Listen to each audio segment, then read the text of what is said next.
ঠিক আছে, আরেকটা শরবত কে এই দুবল শরবত খা। কে খাওয়াইতেছে? আমি খাওয়াইতাছি। যাক, আজকে নুরজান আমার বোন আমাকে শপথ খাওয়াইতেছে। এই যে আমার আব্বা কি বলে শোনো, বলো। আসসালামু আলাইকুম। নাও এটা খাও। মাথায় কি হয়েছে? মাথায় কি হয়েছে আমার বাবা?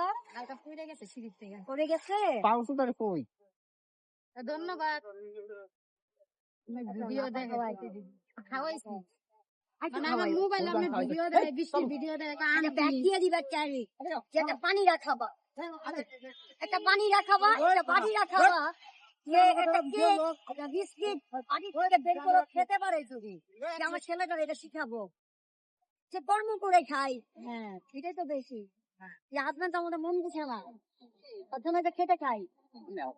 আচ্ছা, দোয়া করো আমাদের। আল্লাহ ফরিয়াদ করি যে আমার ভাইয়া আপু বা গাড়ির থেকে যারা যাবে তারা যদি তোমার থেকে একটা করে বেলুন নিয়ে যায়, যে আজকে তোমার হাজবেন্ডা বা আমার হাজবেন্ডা বুঝলো তো আমাদের এই অবস্থা হইলো। থাকবে না কেন? অবশ্যই আমাদের হাজবেন্ড আছে।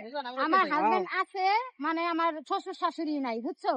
তার জন্য আমি বেলুন বেচতেছি কেন, যে যা তো আমার শ্বশুর শাশুড়ি নাই,